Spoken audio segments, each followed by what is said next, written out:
the dark streets of London in 1888, fear ruled the night.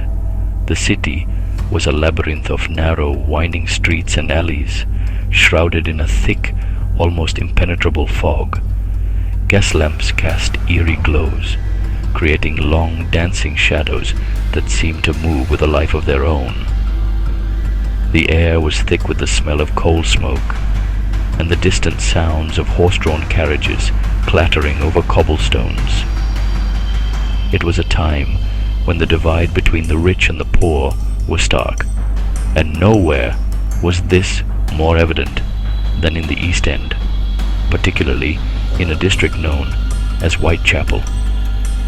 Whitechapel was a place of extreme poverty, overcrowded with people who had come to London seeking a better life, only to find themselves trapped in a cycle of destitution.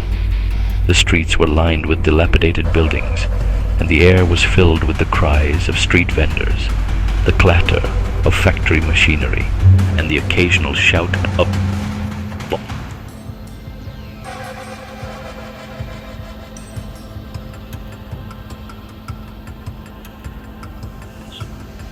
It was in this grim setting that a series of brutal murders would unfold, leaving a permanent scar on the history of the city.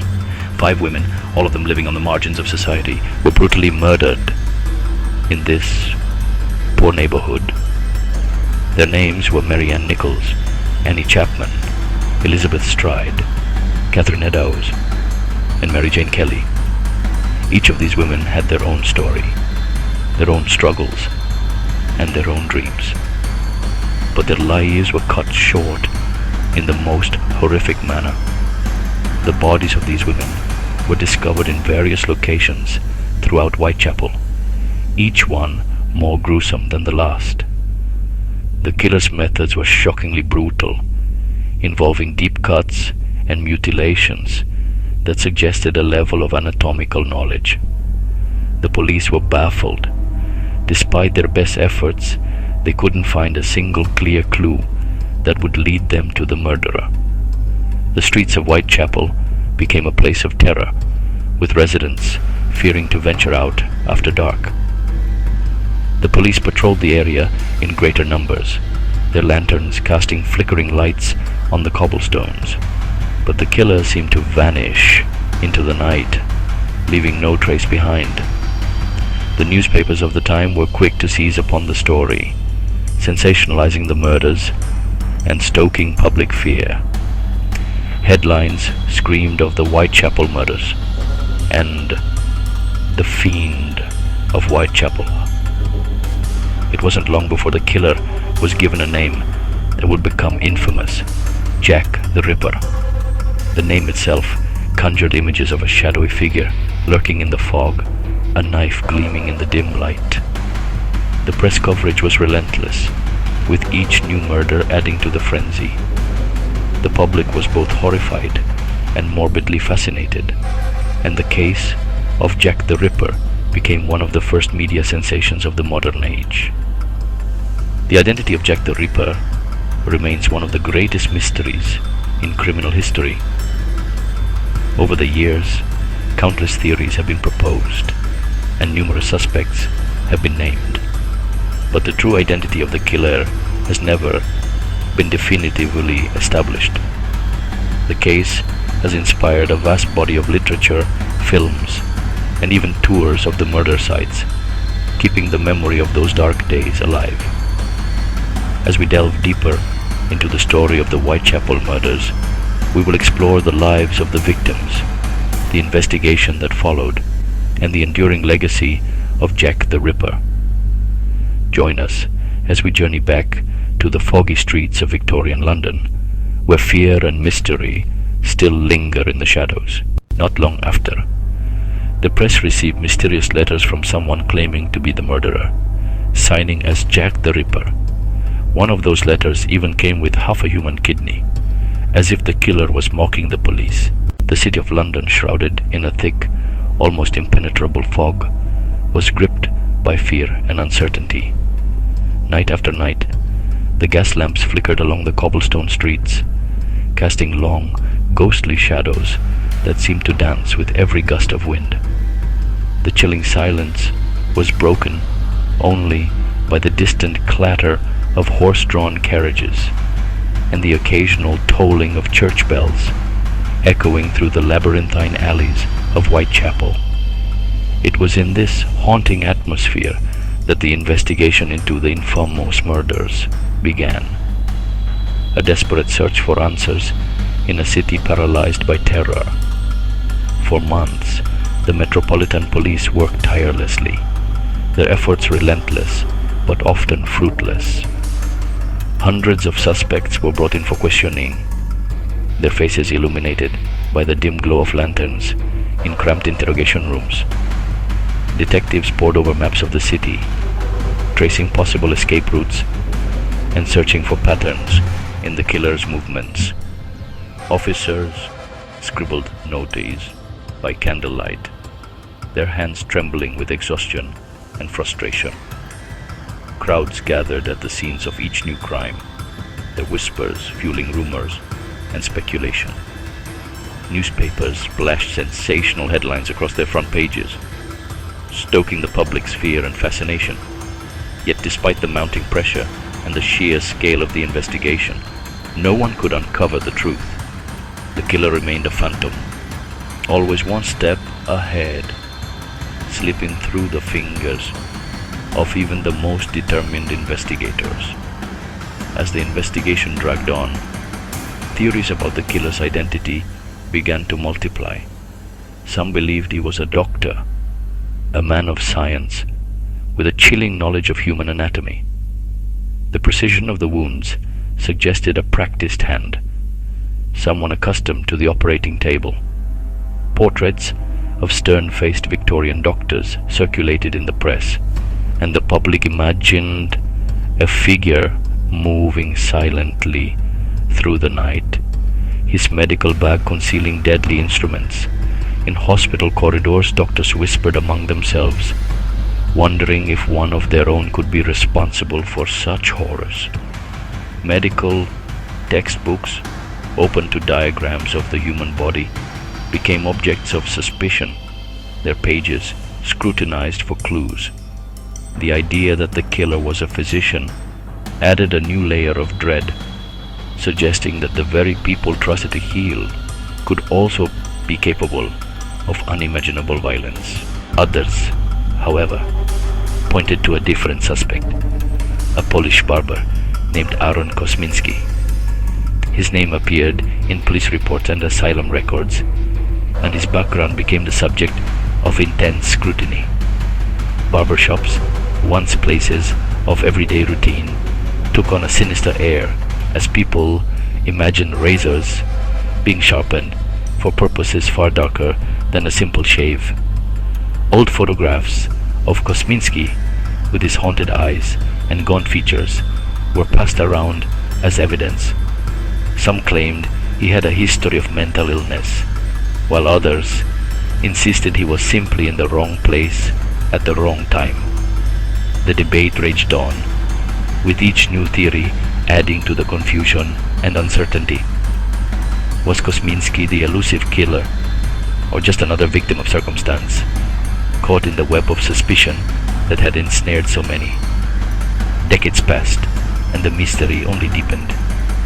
As forensic science advanced, hope was rekindled that modern technology might finally solve the case. Scientists carefully examined the few pieces of evidence that had survived the passage of time. Blood-stained clothing, faded police files, and personal items linked to the victims and suspects. In state-of-the-art laboratories, DNA tests were conducted, the hum of sequencing machines replacing the hushed voices of Victorian detectives. For a moment, it seemed as if the truth was within reach, but the results were inconclusive, clouded by contamination and the limitations of century-old samples. Even with the most sophisticated tools at their disposal, investigators could not confirm anything for sure. The identity of the killer remained as elusive as ever, a riddle that defied both the science of the past and the technology of the present. In the end, the investigation left more questions than answers. The streets of Whitechapel slowly returned to their uneasy routine, but the shadow of the unsolved crimes lingered. Police officers walked their beats with a new sense of caution, and the case files grew dusty in the archives, a silent testament to the limits of human understanding. Newspapers eventually moved on to other stories, but the memory of those dark nights endured. The mist that once concealed the killer now seemed to shroud the truth itself, leaving the city and the world haunted by a mystery that may never be solved. As the years passed, the evidence disappeared, and the mystery only grew deeper. The streets of Victorian London, once bustling with life, now seemed haunted by the ghost of an unsolved case. The fog that rolled in from the Thames River seemed to carry whispers of the past, tales of fear and intrigue that refused to fade away. Each corner of the city held a memory, a fragment of a story that had never been fully told. The police files, now yellowed with age, were a testament to the relentless pursuit of a phantom. Headlines from older newspapers screamed of terror and bloodshed, capturing the public's imagination and fear. The case of Jack the Ripper was not just a series of brutal murders. It was a dark chapter in the history of London that left an indelible mark on the collective psyche of the city. Jack the Ripper became more than just a killer. He became a legend, a figure shrouded in mystery and speculation. The identity of the Ripper has been the subject of countless theories and investigations, each one adding another layer to the enigma. Was he a doctor, a butcher, or perhaps someone of high social standing? Theories abounded, but none could definitively unmask the man behind the moniker. The shadowy figure that stalked the streets of Whitechapel became a symbol of the unknown, a reminder of the darkness that can lurk within the human soul. The gas lamps that lined the streets cast long, eerie shadows, creating an atmosphere of dread and suspense. Every step taken in those foggy alleys was a step into the unknown, a journey into the heart of a mystery that has captivated the world for over a century. A symbol of fear and mystery, a figure that has inspired countless books, films, and documentaries. The story of Jack the Ripper is not just a tale of murder. It is a reflection of the fears and anxieties of a society on the brink of modernity. The Victorian era was a time of great change, with advancements in science and technology, but also a time of great uncertainty.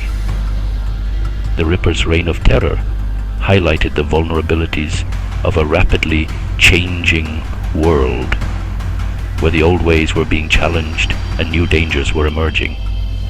The police, armed with little more than lanterns and their wits, faced an adversary who seemed to vanish into the mist, leaving behind only a trail of horror and confusion.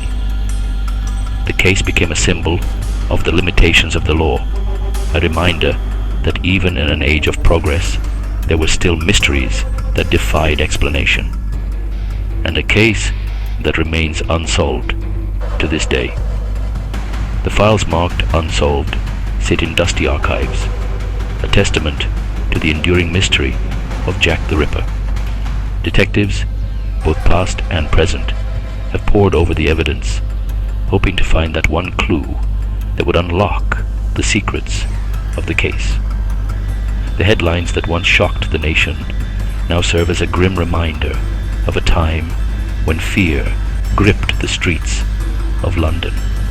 The empty police stations, once bustling with activity, now stand as silent witnesses to a case that has never been closed. The legend of Jack the Ripper endures, a chilling reminder of the darkness that can reside in the heart of a city and the enduring power of a mystery that refuses to be solved. Was he a mastermind who knew how to vanish, or just lucky enough to escape justice. One thing is certain, his name will live on forever as the most famous, unidentified killer in history.